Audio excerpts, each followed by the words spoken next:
I'm Sara Haslam and I'm a member of the Department of English and Creative Writing at the Open University and chair of Y031, the Arts and Languages Access module. I'm researching the work of suffragette medics at the moment, so it's a real pleasure to be able to focus my thoughts on a suffrage banner today as I talk about popular protest in history. When I hear the word suffragette or come across it in print somewhere, I see visual images in my mind. The most powerful include Emmeline Pankhurst, caught up in the restraining arms of a policeman at the gates of Buckingham Palace when she tried to present a petition to the King. Or how about the grainy footage of the Epsom Derby in June 1913, when Emily Wilding Davison was fatally wounded after running under the hooves of the King's horse. But this popular protest, which became militant after the founding of the Women's Social and Political Union, also advertised and energised itself visually from the start. Its banners were key to the campaign, and we have one of its most striking examples here to discuss today. Mary Lowndes was a painter and stained glass artist born in Dorset who founded the Artists' Suffrage League in 1907. She made this banner in 1908, a key year for the campaign for the vote for women. Lowndes and her colleagues founded the Artists' Suffrage League to, they said, further the cause of women's enfranchisement by the work and professional help of artists. They were dedicated enough to colour posters by hand, but they also designed around 80 banners carried in the National Union of Women's Suffrage Society's procession on the 13th of June 1908. They made many of the banners themselves too, or outsourced the work. The Women's Social and Political Union held a demonstration in Hyde Park in London the following week. Elizabeth Robbins wrote in the Daily Mail that the moment of entering the park was a thing to remember. Thousands of banners were shining in the sunlight of a perfect afternoon. These women knew about spectacle.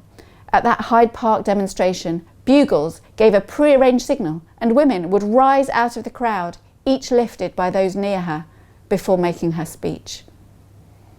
Suffrage banners often named famous women, as Lowndes did on the one we can see here. On August 1st, 1786, Caroline Herschel had become the first woman to discover a comet.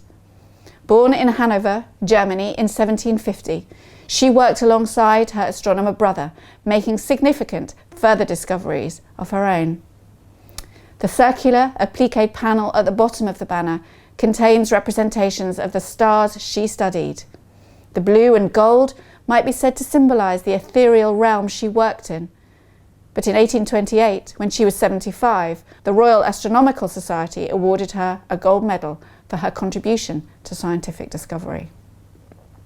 All of this, the Daily Mail description of the shining banners, the glittering surface of the banner itself, the facts of Herschel's life and work, combined to render this example of popular protest a particularly effective one, to my mind. Mary Lowndes wrote about banner making in 1909, explaining that banners had become associated with the appearance of women in public life.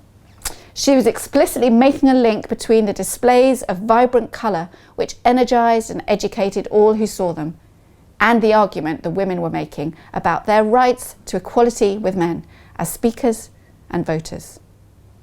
However, she was also keen to stress the poetry, the splendour of a banner. She said, "A banner is a thing to float in the wind, to flicker in the breeze."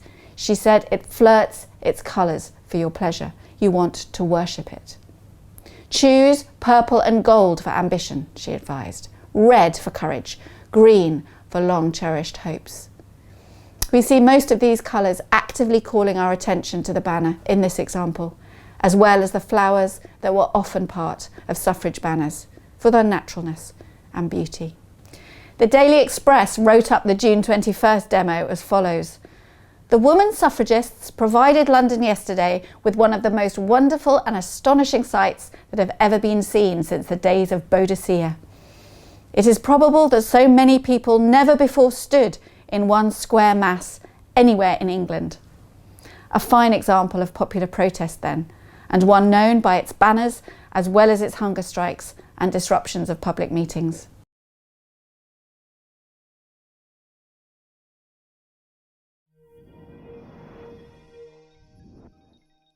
Get more from the Open University. Check out the links on screen now.